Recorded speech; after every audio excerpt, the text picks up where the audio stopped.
ఎన్నికల సమయానికి వచ్చేసరికి మరింత వేగమై గుద్దుకుంటుంది. దీనివల్ల ఏం జరుగుతుందంటే అన్నీ కలిసి ఉంటే anti establishment complete YSR Congress పార్టీకి వస్తుంది. లేదు, వాళ్ళు చీలిపోయారు, జనసేన ఒకటి తెలుగుదేశం ఒకటి పోటీ చేశారు. అప్పుడు ఏమంటారంటే తెలుగుదేశం వ్యతిరేకులు, లేదు తెలుగుదేశానికి వ్యతిరేకంగా బాధపడ్డ వాళ్ళు తెలుగుదేశం దుర్మార్గం కానీ పవన్ కళ్యాణ్ మంచోడు అనుకునే మాటలు కొన్ని ఉంటాయి. వాళ్ళు పోతారు. వాళ్ళు కలిసి ఉన్నారనుకోండి మొత్తం మనకు వస్తారు. ఇది సఫాలజీ, చరిత్ర చెప్పిన సత్యం. నేను మనస్ఫూర్తిగా కోరుకుంటున్నా చంద్రబాబు పవన్ కళ్యాణ్ కలిసే ఉండాలని, రాబోయే ఎన్నికల్లో వారిని చిత్తుగా ఓడించాలని నా కోరిక. విడిపోతే మనం గెలిచిపోతామనే మాట కరెక్ట్ కాదు. కలిసి ఉన్నా మనం గెలుస్తామనేటువంటి భావన నాకు బలంగా ఉంది. ఏదేదో నేను మిమ్మల్ని ఎంకరేజ్ చేయటం కోసం చెబుతానని మాత్రం దయచేసి అనుకోకండి. ఇవాళ మనం చూస్తున్నాం వాళ్ళ కలయిక ఏం కలయిక నాకు అర్థం కాల. మనస్ఫూర్తి కలయికనా కాదు, భయంతో కూడుకున్న కలయిక. జగన్మోహన్ రెడ్డి గారు అధికారంలోకి వస్తాడేమోననే భయంతో కూడుకున్న కలయిక. ఆ కలయిక పటిష్టంగా ఉండదు. అవసరం కోసం కలిసే కలయిక. నేను ఇక్కడికి వచ్చాను, మీ అవసరం కోసం నేను కలవలేదు, నా అవసరం కోసం మీరు కలవలేదు. ఒక ప్రేమతో కలిసాం. ఇది బంధం, అది బంధం కాదు. అవసరం కోసం కలిసేటటువంటి బంధాలు కావు. భయంతో కూడుకున్నటువంటి బంధం తప్ప మరొకటి కాదనేది నా స్పష్టమైనటువంటి అభిప్రాయం. అంతేకాదు, ఇవాళ మీరు అనుకోవచ్చు దూరంగా ఉండి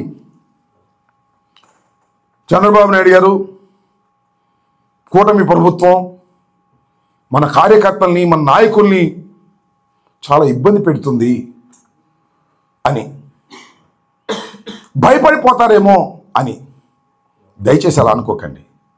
ఇబ్బంది పెట్టిన కొందికి వైఎస్ఆర్ కాంగ్రెస్ పార్టీ కార్యకర్తలు రాటు తేలుతారు, నాయకులు కూడా రాటు తేలుతారు.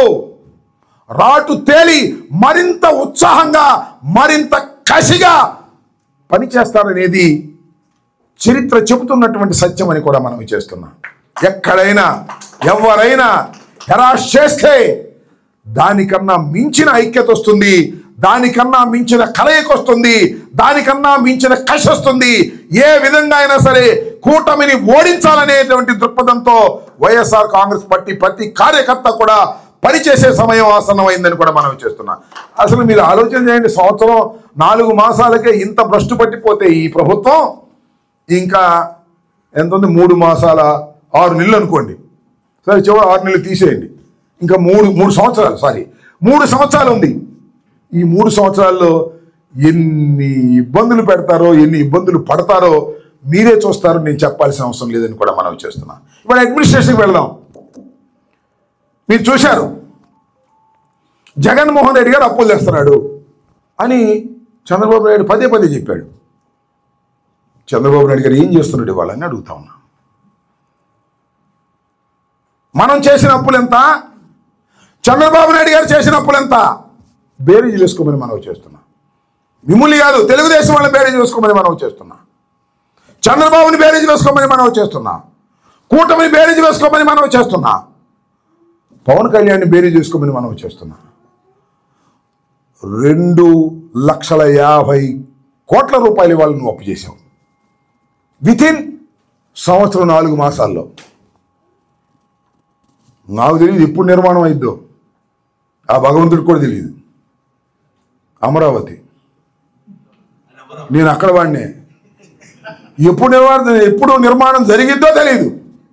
ఎప్పుడు నిర్మాణం జరిగిద్దో తెలియనటువంటి అమరావతికి 52,000 కోట్ల రూపాయలు అప్పు తెచ్చావు. కాంట్రాక్ట్ ఇచ్చేశాడు, మొబిలైజేషన్ అడ్వాన్స్ ఇచ్చేశాడు.